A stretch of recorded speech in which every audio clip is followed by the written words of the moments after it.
Report card के साथ मैं हूं अलीना फारूक। शेख मोहसिन रजा नकवी निगरान वजीर आला पंजाब मुकर्रर कर दिए गए हैं। पाकिस्तान डेमोक्रेटिक मूवमेंट की जमातें इसका खैर मकदम कर रही हैं और मुबारकबाद पेश कर रही हैं निगरान वजीर आला पंजाब को, लेकिन तहरीक इंसाफ इस फैसले से खुश नहीं है। अब से कुछ देर पहले चेयरमैन तहरीक इंसाफ इमरान खान ने गुफ्तगू भी की है और उन्होंने शदीद तहफ़्फ़ुज़ात का इजहार किया है।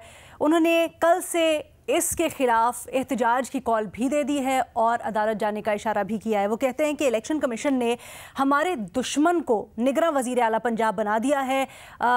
वो बहुत ही जानिबदार हैं और कहते हैं कि इसके खिलाफ हम एहतजाज करेंगे क्योंकि इस तरह से साफ शफाफ इलेक्शंस नहीं हो सकते अगर वो निगरान वज़ीर आला पंजाब रहे तो।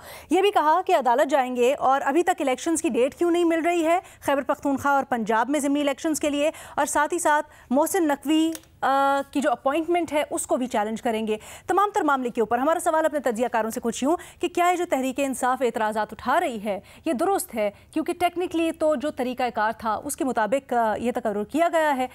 हमारे आज पैनल पर डिस्कशन के लिए हमारे साथ मौजूद हैं सलीम साफ़ी साहब, सुहेल वड़ायत साहब, इरशाद भट्टी साहब और रीमा उमर साहिबा भी हमारे साथ स्काइप के थ्रू मौजूद हैं। रीमा, सबसे पहले ये जो कानूनी नुक्ता है इसको क्लियर कर लेते हैं, क्योंकि खान साहब ने यह भी ऐलान कर दिया है कि अदालत जाने वाले हैं। क्या कहेंगी अगर ये अदालत में चैलेंज होता है मामला? हम खासकर वज़ीर आला निगरान वज़ीर आला पंजाब की बात कर रहे हैं, तो क्या प्रॉस्पेक्ट है इसका? कल से सोशल मीडिया के ऊपर पाकिस्तान तहरीक इंसाफ की तरफ से दलील देते हुए बहुत से अकाउंट से हम देख रहे हैं, एक अदालती नज़ीर का हवाला भी शेयर किया जा रहा है जिसमें कहा जा रहा है कि अगर वॉलंटरी रिटर्न यानी रज़ाकाराना पैसे वापस किए हों जो एक केस में मोहसिन नकवी ने किए थे, तो फिर आप पब्लिक ऑफिस होल्ड नहीं कर सकते। ज़रा इसके ऊपर हमारी रहनुमाई फरमाइएगा। अलीना, मैं कह रही थी शुक्रिया, मेरा नहीं ख्याल ये this comes as a surprise. PTI की यही सियासत रही है कि वो डिसरप्शन करते हैं।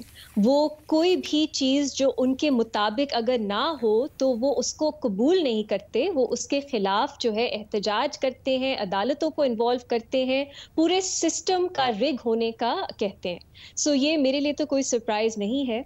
अब देखिए, आपने कहा टेक्निकली सही अपॉइंट हुए हैं मोहसिन नकवी साहब। टेक्निकली तो नहीं, कानूनी तौर पे, आईनी तौर पे वो सही अपॉइंट हुए हैं। गवर्नमेंट ने, ऑपोजिशन ने दो नाम दिए, वो नाम एक कमेटी में गए, कमेटी से वो इलेक्शन कमीशन में गए, और ऐसा कोई पहली बार तो पाकिस्तान की तारीख में नहीं हो रहा कि इलेक्शन कमीशन ने या गवर्नमेंट या ऑपोजिशन के नॉमिनीज में से एक को चुना हो एज केयरटेकर, सीएम या पीएम। 4 बार पहले भी हो चुका है। कभी कभी तो पीटीआई की जो नॉमिनेशन है वो ईसीपी ने एक्सेप्ट की है, इस बार पीटीआई के खिलाफ फैसला गया है।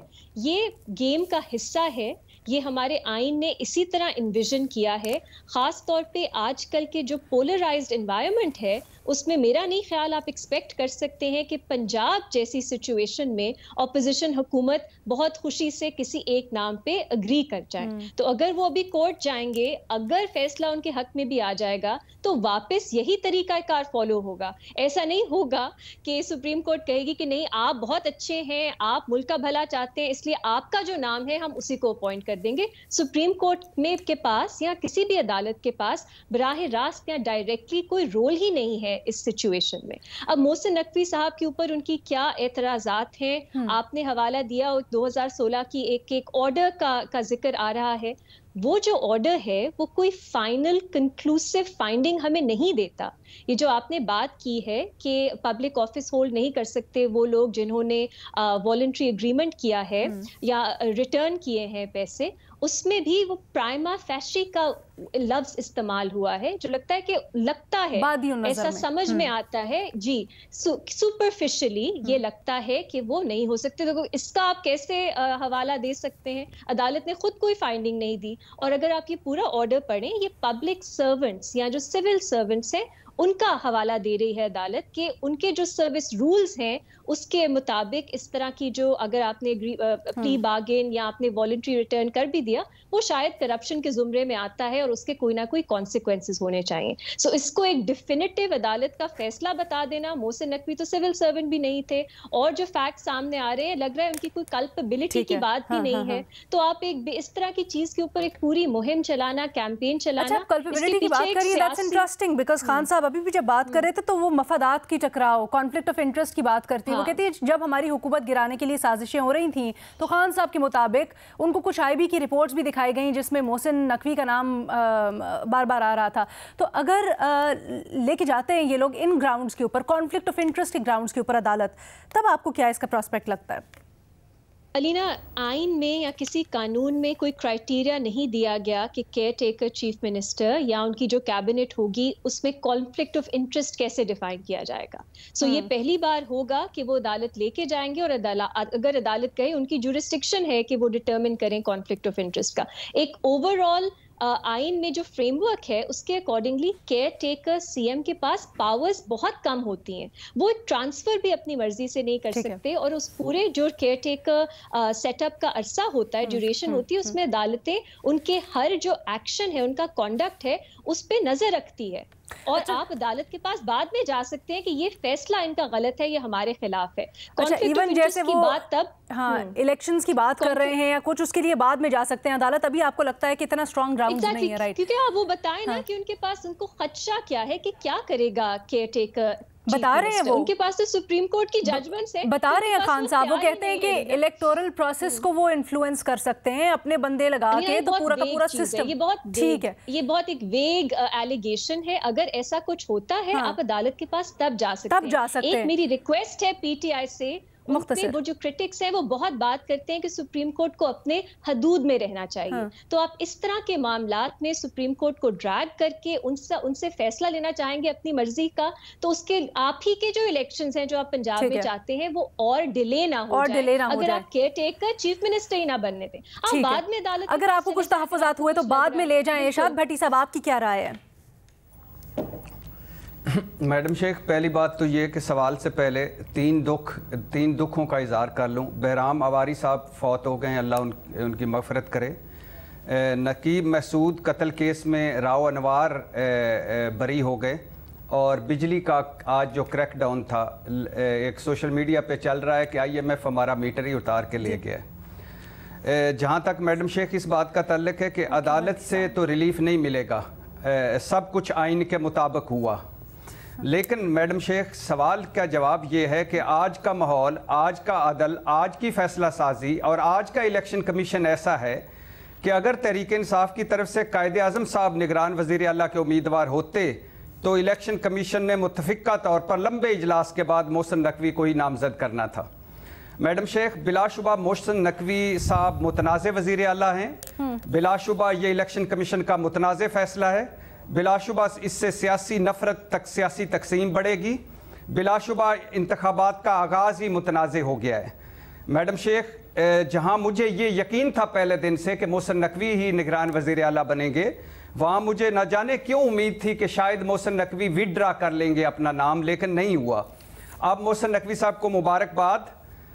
वो जानबदार, वो PDM के चेहरे, इनके तरीके इंसाफ के से अच्छे तल्लुकात नहीं, लेकिन इन पर भारी जिम्मेदारी है, वो गैर जानबदारी साबित करें अब। और वो जो एक जो नारा लग रहा है या नारे की इब्तिदा हो रही है कि पहले एहतसाब फिर इंतखाब, इससे बचें। एहतसाब की आड़ में अपने नीचे होने वाली इंतकामी कार्रवाइयों से बचें। दहशतगर्दी को बहाना बनाकर, मुआशी बदहाली को बहाना बनाकर, मर्दमशुमारी को बहाना बनाकर, हल्का बंदियों को बहाना बनाकर इंतखाबात डिले ना होने दें। अब उन पर भारी जिम्मेदारी है। अब वो साबित करेंगे कि PDM के सारे जो तहफ़्फ़ुज़ात थे वो गलत थे। अब वो साबित करेंगे कि वो किसी ख़ास एजेंडे के तहत नहीं आए। अब उन्हें साबित करना होगा कि उनका काम सिर्फ इंतखाबात करवाना है, इसके अलावा उनका कोई काम नहीं है। तो अगर वो ये साबित कर देते हैं तो फिर तो ठीक है, अगर नहीं कर देते तो फिर से उनकी आना, उनसे जुड़ी कहानियां सच्ची साबित होंगी और ये बदकिस्मती होगी हमारे सियासत के लिए, इस कौम के लिए और इस मुल्क के लिए। हमारे पैनल के ऊपर अभी इख्तलाफ राय पाया जा रहा है। रीमा उमर साहिबा कहती हैं कि जो तहरीके इंसाफ एतराज़ात उठा रही है उनमें ज़्यादा दम नहीं है, लेकिन इरशाद भट्टी साहब कहते हैं कि बिल्कुल वैलिड है। एक छोटी सी ब्रेक, सुहेल वड़ायत साहब और सलीम साफ़ी साहब का तज्ज़िया जानिए।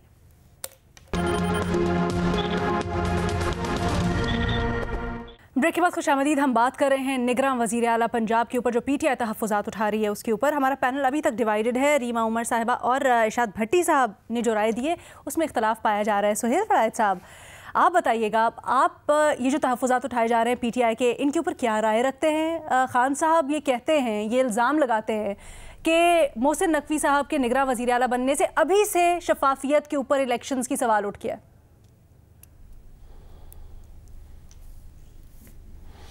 देखिए, बड़ी वाज़ेह बात है कि आइन में जो निगरान हुकूमत के बारे में जो लिखा गया था उसके मुताबिक इंतखाब हुआ है। पहले लीडर ऑफ़ द अपोजिशन और लीडर ऑफ़ द हाउस दोनों ने नाम दिए, उसके बाद उन नामों के बाद जाकर वो पार्लिमानी कमेटी में गए। पार्लिमानी कमेटी ने इलेक्शन कमीशन को भेजा और इलेक्शन कमीशन ने फिर ये नाम फ़ाइनल किया है। तो इसलिए कानूनी तौर पर और आइनी तौर पर तो इस पर कोई एतराज़ वारद नहीं होता और ना कोई वैलिड है।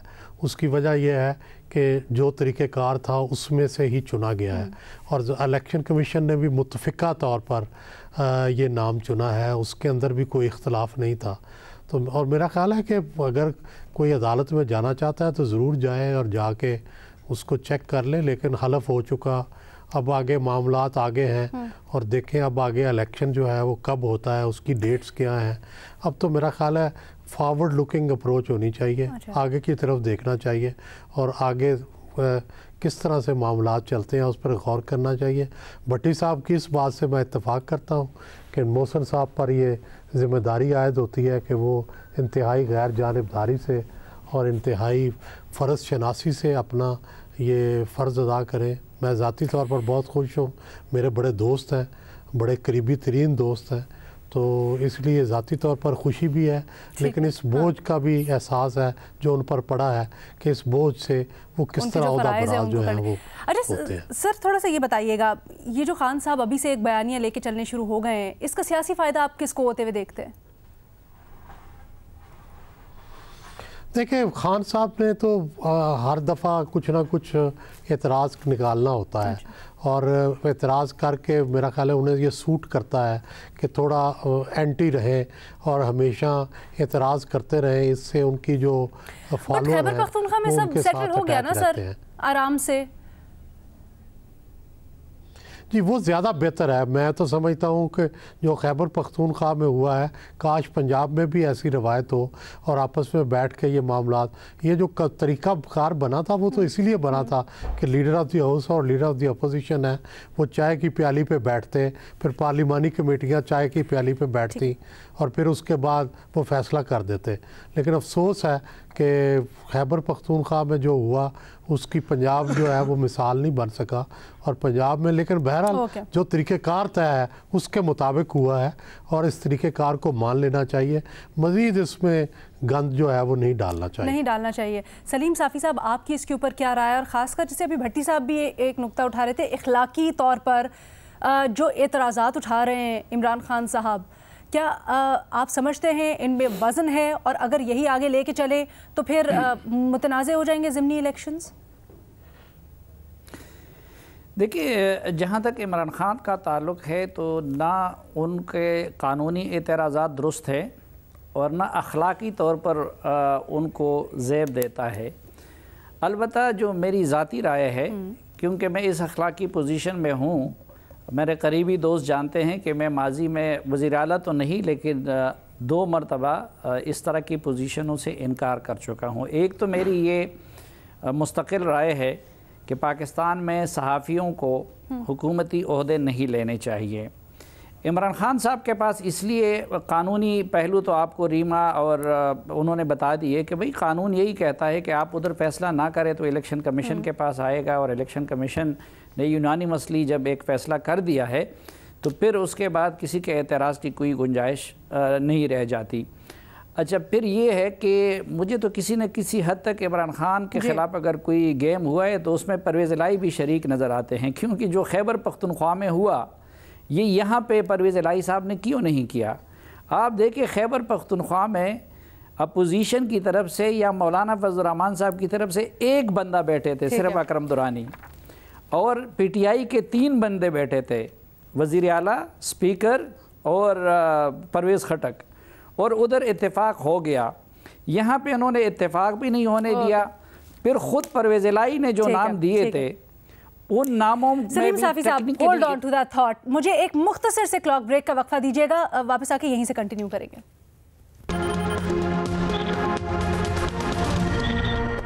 निगरां वज़ीर आला पंजाब पर पाकिस्तान तहरीक इंसाफ एतराज़ उठाती है, इसी के ऊपर हम बात कर रहे थे। सलीम साफ़ी साहब, आपकी बात दरमियान में कट गई थी, प्लीज़ कंटिन्यू कीजिएगा। मैं ये अर्ज़ कर रहा था, देखिए इमरान खान इस बुनियाद पे एतराज़ नहीं कर सकते कि उन्होंने 2 टीवी मालिकान को अपनी काबीना में लिया था, जो कॉन्फ्लिक्ट ऑफ इंटरेस्ट था। इसी तरह उन्होंने सहाफ़ियों को भी बहुत नवाजा, उनको ओहदे भी दिए, तो ये एतराज़ भी उनका नहीं बनता। फिर तीसरी बात यह है कि election commission, chief election commissioner उनका नामज़द करदा था, वो एतराज़ भी उनका दुरुस्त नहीं। तो ये जो मैं कह रहा हूँ ना कि इमरान खान को ये उनके पास एतराज़ के लिए ना कानूनी जवाज़ है और ना अखलाकी जवाज़ है। मैं ज़ाती तौर पर चूँकि ये राय हमेशा से रखता हूँ, वो कोई भी हो, कि ना तो सहाफ़ियों को हुकूमती ओहदे ऑफ़र करने चाहिए सियासतदानों को, और ना पाकिस्तान जैसे मुल्क में उनको कबूल करना चाहिए। अब मोहसिन नकवी साहब हमारे कुलीग हैं, बहुत अच्छे, बहुत बासलाहियत इंसान हैं, लेकिन पहले तो उनको ऑफ़र नहीं करना चाहिए था, फिर उनको कबूल नहीं करना चाहिए था, और अब अगर उन्होंने कबूल कर लिया है तो अब भी मेरी ये दरख्वास्त होगी कि क्योंकि कानूनी तौर पर उनका इंतखाब बिल्कुल ठीक ठाक हुआ है, और ख़ुद जिस तरह मैंने अर्ज़ किया कि जो परवेज़ इलाही ने जो नाम दिए थे, वो अगर इलेक्शन कमीशन की जगह इरशाद भट्टी साहब भी बैठे होते तो वो भी रिजेक्ट कर लेते, क्योंकि एक हाजिर सर्विस ब्यूरोक्रेट है और तोशाखाना का अहम किरदार है, और दूसरे के भी इसी तरह के कानूनी मसाइल हैं। तो इलेक्शन कमीशन के पास कोई चॉइस ही नहीं था अहद चीमा और इनमें से एक इंतखाब का। अहद चीमा फिर बहुत ज़्यादा वो समझे जाते हैं, तो इलेक्शन कमीशन के पास भी इसके सिवा कोई इख्तियार नहीं था। लेकिन मैं फिर भी ये कहता हूँ कि मॉरली अगर उस पर एक फ़रीक ने एतराज़ किया है, जिस तरह जजेस पे अगर कोई एक फ़रीक एतराज़ करे तो वो बंदा ख़ुद अपने आप से, तो ख़ुद मोहसिन नकवी के इज़्ज़त और वक़ार और उसका तकाज़ा है कि अगर उन पे इतना बड़ा एतराज़ हो रहा है तो उनको माज़रत कर लेनी चाहिए और मौका देना चाहिए कि किसी नए बंदे का इंतखाब हो। ठीक है रीमा, आप कुछ ऐड भी करना चाह रही थी और सवाल भी साथ ले लीजिएगा। अगर इस तरह से ही कंटिन्यू होता है तो फिर क्या इसका मतलब ये नहीं होगा कि आगे जाके बेशक एतराज़ गलत हो, लेकिन आगे जाके मामला टेंट हो जाएगा, सवालात उठेंगे, फिर इलेक्शंस होने के बावजूद ये जो एक केओस की सिचुएशन है, ये हैजान नहीं ख़त्म होगा, या आपकी इससे मुख्तलिफ राय? अलीना, ये जो केओस जैसी सिचुएशन है, कौन रिस्पॉन्सिबल है इसके पीछे? अगर आप हर चीज को कंट्रोवर्शियल बनाएंगे, आपने पहले इलेक्शन कमीशन को कंट्रोवर्शियल बना दिया, वो पीडीएम की बी टीम है। अब आपने केयर टेकर सेटअप अभी पूरी तरह से सेटअप ही नहीं हुआ, आपने उससे पहले से मोहसिन नकवी साहब को कंट्रोवर्शियल बना दिया था। आपने आर्मी चीफ जो जनरल आसिम मुनीर है उनको पहले से कंट्रोवर्शियल बना दिया था। अब अगर केयर टेकर प्राइम मिनिस्टर, वो भी इलेक्शन कमीशन उनका इंतखाब करते हैं, तो फिर आप उनको भी कंट्रोवर्शियल बना देंगे। तो जब तक कोई चीज पीटीआई जो है वो उसके ऊपर फैसला ना करे, उनकी वो चॉइस ना हो, क्या उनकी यही सियासत रह गई है कि वो उसको कंट्रोवर्शियल बना देंगे? तो सवाल तो फिर पीटीआई पे उठता है कि सिर्फ इलेक्शंस भी तभी हमें कबूल है अगर पीटीआई 2/3 मेजॉरिटी से आएगी, वरना वो इलेक्शंस को भी मुतनाज़ा बना देंगे। तो ये सवाल उन पे बनता है। लेकिन देखिए अलीना, 12 बार caretaker, chief minister, prime minister जो है वो 18वीं तरमीम के बाद जब ये सिस्टम आया तो चूज हुए, सिलेक्ट हुए। उसमें 4 बार इलेक्शन कमीशन ने उनका इंतखाब किया। उसमें 2018 में care taker Punjab, care taker Balochistan, care taker CM Khyber Pakhtunkhwa, सब इलेक्शन कमीशन ने डिसाइड किए थे। तो अब इतना केओटिक मुल्क में ऑलरेडी जो है वो सिचुएशन है, अब पंजाब और केपी को आप कैसे कंपेयर कर सकते हैं? पंजाब में एक वोट ऑफ कॉन्फिडेंस हुआ, उसके बाद डिसोल्यूशन हुआ, इतनी सियासत पंजाब में की गई, उससे पहले हमजा शहबाज इलेक्ट हुए। मतलब there is an entire context. इसमें एक्सपेक्ट करना कि सब मिलजुल के बैठेंगे, हंसी खुशी एक बहुत ही अनकॉन्ट्रोवर्शियल शख्स को caretaker chief minister appoint कर लेंगे, ये एक्सपेक्टेशन ही गलत है। और ये कोई अनहोनी चीज भी नहीं है। 33% ऑफ द टाइम्स जब ऐसा हुआ है इलेक्शन कमीशन ने अपॉइंट किया। So let's move on. अगर कोई, और ये भी अलीना एक प्रिजम्पशन ऑफ इनोसेंस होता है, एक शख्स अपॉइंट हुआ, आपने पहले से कह दिया ये जानिबदार है, अब वो प्रूव करे वो नहीं है, ऐसा क्यों होता है? आपको उलट देखता है, अगर वो कोई ऐसी चीज करते हैं जो जानिबदारी दिखाते हैं, फिर आप सवाल उठाएं। उन पे आपने पहले से एक्सपेक्टेशन डाल दी कि नहीं आप अब पूरा अपना, क्योंकि परवेज इलाही साहब ने तो पहले ही कह दिया था, अभी नाम बस ये चार जो तजावीज़ें यही थी उसके ऊपर इन्होंने कह दिया था कि हम मानेंगे नहीं इलेक्शन कमीशन के पर। अब भट्टी साहब को छोटा सा कुछ ऑब्जेक्शन है जी, ले लीजिए भट्टी साहब। मैडम शेख, पहली बात तो ये है कि इलेक्शन कमीशन साहब बहादुर ने खुद को खुद मुतनाज़ किया है, खुद को खुद बी टीम साबित किया है। आप पिछले 7-8 महीनों का आप देख लें, क्या इलेक्शन कमीशन साहब बहादुर के फैसले आ रहे हैं, सारे तरीके इंसाफ के खिलाफ हैं, सारे इमरान खान के खिलाफ हैं। कभी अदालत बन जाता है, कभी वारंट गिरफ्तारी जारी कर देता है, और मुस्लिम लीग नून और पीपल्स पार्टी के जो फंडिंग केस हैं वो वैसे ही पड़े हुए हैं। 5 केसेस चल रहे हैं इस वक्त इलेक्शन कमीशन साहब बहादुर में, तरीके इंसाफ और इमरान खान के खिलाफ। किसी केस में तरीके इंसाफ को रिलीफ नहीं मिला। Number two madam Sheikh, number 2 निगरान वजीर आजम का आप छोड़ दीजिए, अगर ये इन्होंने मंजूर पापड़ फरोश और महबूब फेरी वाले का भी दे दिया ना, तो इलेक्शन कमीशन उसको भी कर देगा कि यहाँ ये पीडीएम के बड़े अच्छे उम्मीदवार हैं। और वैसे आज चीमा आज से ही ले लीजिएगा कि वही वजीर आजम बनेंगे, निगरान वजीर आजम। मजाक बनाया हुआ है कसम से, और फिर आप कहते हैं कि इज्जत करो इदारों की। अच्छा अलीना, मैं ये अर्ज कर रहा था, ये जो इलेक्शन कमीशन की बात की जाती है ना, ये बड़ी गैर मुनसिफाना है। आपके पास एक केस 8 साल से पेंडिंग पड़ा है, दूसरा केस पीटीआई के खिलाफ 4 साल से पेंडिंग पड़ा है, तीसरा केस 5 साल से पेंडिंग पड़ा हुआ है, और उधर जेयूआई के खिलाफ कोई केस नहीं है। तो आप कहेंगे कि क्या इंसाफ का तकाजा ये है कि भाई वो उधर आ जाए? अच्छा, और किसको पता नहीं है? हम पहले ये कहते रहे कि पिछला इलेक्शन कमीशन जो था उसको इस्टेब्लिशमेंट की तरफ से इमरान खान के हक में मैनेज किया जाता रहा, तो वो पेंडेंसी इंसाफ देने की इलेक्शन कमीशन के पास इतनी ज़्यादा थी कि वो अब उनको ये तासुर लगता है कि जैसे उनके साथ इम्तियाजी सलूक किया जा रहा है। दूसरा, अभी मसलन आप देखें, आज वो अदलिया से रुजू कर रहे हैं, ये जो नकीबुल्लाह महसूद की इन्होंने बात की, ये इमरान खान साहब का 5 साल की हुकूमत भी गुजरी ना, इसका उस साकिब निसार साहब ने जिन्होंने इनको सर्टिफिकेट दिया था, सो मोटो एक्शन भी उसने लिया था। क्या साकिब निसार ने या सुप्रीम कोर्ट के किसी जज ने नकीबुल्लाह महसूद के केस की उस तरह निगरानी की? ये आज क्या फैसला आया है कि हाँ भाई मुकाबला भी हुआ है और कत्ल भी हुआ है, लेकिन सज़ा किसी को नहीं, और वो बेगुनाह भी थे। तो ये गलत मदद करना कि ये चीजें और ये चीजें बड़ी हमने अच्छी तरह से इस डिबेट को कर दिया और बड़ी हमारी तफसीलन इसके ऊपर गुफ्तगू हुई।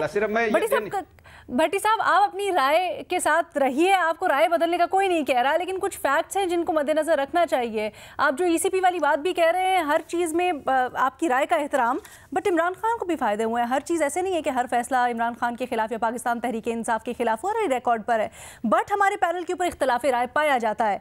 भट्टी साहब इस राय के साथ आगे बढ़ रहे हैं कि जी पाकिस्तान तहरीक इंसाफ जो इल्ज़ाम लगा रही है, जो एतराज़ात उठा रही है निगरान वज़ीर आला के नाम पर, वो बिल्कुल दुरुस्त हैं सारे के सारे, कानूनी एतबार से भी और इखलाकी एतबार से ख़ास तौर पर।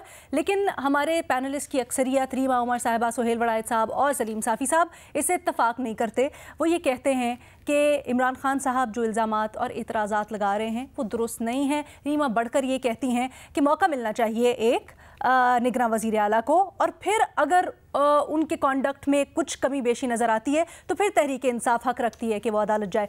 छोटी सी ब्रेक लेते हैं, दूसरे सवाल के साथ हाजिर होंगे।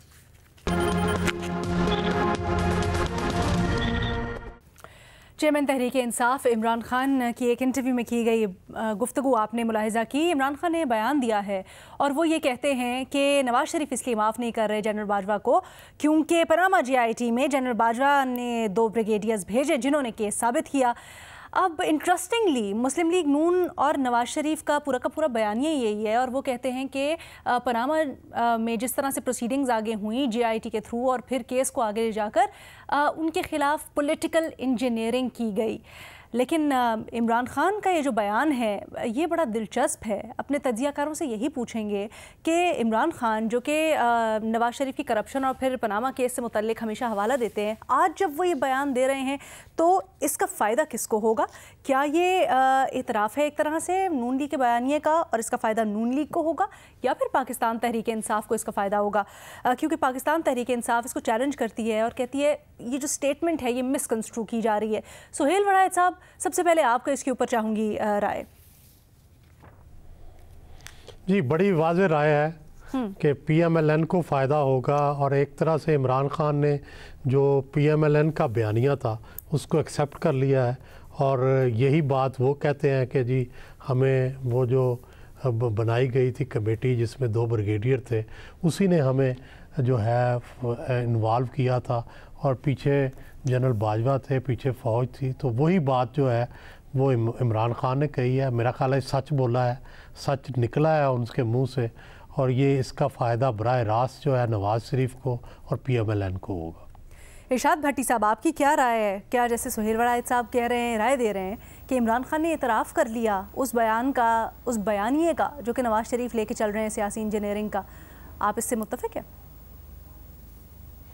मैडम शेख, पहली बात तो ये है कि इमरान खान ने नहीं, PDM ने इमरान खान का बयानिया एक्सेप्ट कर लिया है। PDM इमरान खान के बयानिए से अब कोई थोड़ी सी मकबूलियत निचोड़ने की कोशिश कर रही है, पहली बात। दूसरी बात यह मैडम शेख, पनामा लीक्स में नवाज शरीफ नायल हुए 2017 में।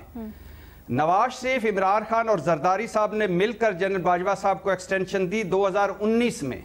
तो ये बयानिया तो उस दिन ही नफ़ी हो गया था, मनफी हो गया था। सब ने अपने ही बयानिए की नफ़ी कर दी थी। तीसरी बात, पनामा GIT में सुप्रीम कोर्ट के हुक्म पर दोनों फौजी अफसरों को GIT में डाला गया। जनरल बाजवा साहब ने 2-3 मरतबा साफ़ियों को बताया कि वो नहीं चाहते थे कि GIT में फ़ौजी अफसर आएँ, मगर वो ख़त भी लिखना चाहते थे, मगर उनकी फ़ौज में उनको बताया गया कि ये तौहीन अदालत होगी, लिहाजा उन्हें डाल दिया गया।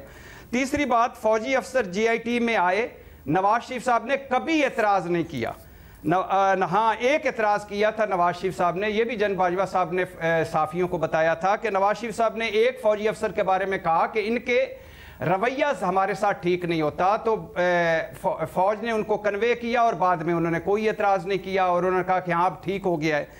चौथी बात यह है कि अगर फ़ौजी अफसरों का GIT में आना इतना ही बुरा है तो डॉन लीक्स में नवाज शरीफ साहब ने खुद फ़ौजी अफसरों को डाला था GIT में, लिहाजा वो बयानिया भी नहीं। तो ये जो सच कह रहे हैं ना सुहेल वड़ायत साहब, मेरे प्यारे सुहेल वड़ायत साहब, सच उस वक्त अच्छा होता है जब वक्त पर बोला जाए। सच उस वक्त अच्छा होता है तब बोला जाए जब फ़ायदा अपने आप को ना हो रहा हो। सच उस वक्त जो लड़ाई के बाद मुक्के याद आते हैं ना, वो अपने मुंह पर मारने चाहिए। तो लिहाजा ये सारा ऐसे ही एक फजूल सा फुसफुसी सा है, कसियानी बिल्ली खंबा नोचे। नहीं, मुझे ये समझ नहीं आई कौन सा बाद का मौका, कौन सा अभी स्टेटमेंट अलीना, मेरा ख्याल है कि भट्टी साहब जो हैं, अलीना जी सुहेल साहब, मेरा ख्याल है भट्टी साहब ये समझे हैं कि ये बयान नवाज शरीफ ने दिया। हाँ, मैं भी इसीलिए कंफ्यूज हो गई हूँ। समझाएं कि ये बयान इमरान खान ने दिया है, और इमरान खान अगर सच, क्या झूठ बोल रहे हैं या सच बोल रहे हैं? भट्टी साहब, नहीं, इस बिल्कुल नहीं सच बोल रहे, इस वक्त बिल्कुल सच नहीं बोल रहे। उसकी वजह यह है कि ये मैं तो 2 दिन पहले भी कह चुका हूँ, 2 दिन पहले भी कह चुका हूं कि बात बुनियादी तौर पे ये है कि सच आप वक्त पे नहीं बोलते। दूसरी वजह ये है कि जब 2017 में वो हो गए थे तो 2019 में एक्सटेंशन क्यों दी? आपके तो मोशन है दोनों के, तो आप मोशन कुशी ना करें, मेहरबानी करें। ये थोड़ा सा वाजे कर दे भट्टी साहब, अभी भी कंफ्यूज हैं हम। आप क्या कहना चाह रहे हैं? अच्छा, फिर सियासी फायदा जो इमरान खान साहब ने बयान दिया है उसका या इंकशाफ किया है, उसका क्या आपको लगता है सियासी फ़ायदा किसको होगा? पाकिस्तान तहरीक इंसाफ के अगेंस्ट जा रही है या पाकिस्तान तहरीक इंसाफ के हक में जा रहा है और नून लीग के खिलाफ जा रहा है? नहीं मैडम शेख, इमरान खान साहब ने पिछले 7, 8, 9 महीनों में जितना फ़ायदा लेना था ले लिया। उनसे सवाल हुआ कि नवाज शरीफ साहब ने जो नया बयानिया घड़ा है एवन फील्ड से, उसका वजह क्या है? तो उन्होंने कहा है कि उनका ख्याल है कि जो 2 फौजी ब्रिगेडियर्स आए थे JIT में, उनकी वजह से वो नायल हुए थे, लिहाजा वो उनके खिलाफ जा रहे हैं। सिंपल सी बात है। तो कोई फायदा नुकसान नहीं है इस वक्त। तो मैंने पहले भी बताया, हाँ कोई फायदा नुकसान नहीं है। ये इस वक्त वो खसियानी बिल्ली खंबा नोचे वाली बात है। हर मर्तबा अपोजिशन में ये होते हैं, इस तरह की बड़ी बड़ी बातें करते हैं। जब इक़्तिदार में होते हैं साथ मिलकर क्या कह रहे हैं? इमरान खान साहब ने बयान दिया। भट्टी साहब, सलीम साफी साहब आपकी तरफ आना चाहूंगी, क्या कहेंगे? देखिए, जहाँ तक नवाज शरीफ साहब के सज़ा और उसकी केस का मामला है, तो भट्टी साहब की ये बात अपनी जगह दुरुस्त है कि उससे पहले उनकी अपनी भी ये ख्वाहिश थी कि उसमें ISI और MI से लोग शामिल हों। लेकिन उसके बाद ये भी हकीकत है कि JIT WhatsApp पे बनाई गई और उसमें सारे वो लोग शामिल करवाए गए कि जो टूवर्ड्स नवाज शरीफ हॉस्टाइल थे। तो जितने भी JIT के मेंबर्स थे, और बिलखसूस असल ज़िम्मेदारी तो अदलिया की थी, क्योंकि वो JIT की भी निगरानी कर रही थी और JIT का इंतखाब भी उन्होंने किया था, अदलिया ने किया था, और फिर उसमें वो WhatsApp वाला मामला भी था। तो मेरे ख़्याल में जो ज़्यादती अगर नवाज शरीफ के साथ हुई है या इंसाफ के तकाज़े अगर पूरे नहीं हुए हैं, तो वो अदलिया की तरफ से और साकिब निसार की तरफ से ज़्यादा हुए हैं। क्योंकि एक तो देखें कि वो JIT तो इतना सब कुछ करने के बावजूद भी इतना टोस वो नहीं दे सकी कि उनको उन्हें अकामा पे नाअहल करना पड़ा। दूसरी तरफ अगर आज़म स्वाति साहब की JIT आप देख ले और उसकी रिपोर्ट आप देख ले, जो साकिब निसार साहब ने उसको दबा के रखा था, तो उसमें पाँचों के पाँचों जो टास्क JIT को दिए गए थे उसमें आज़म स्वाति साहब को गिल्टी करार दिया गया था, लेकिन उन्होंने उनको छेड़ा भी नहीं। इसी तरह पानामा के दीगर मुलज़िमान की फ़ाइलों को उन्होंने हाथ भी नहीं लगाया।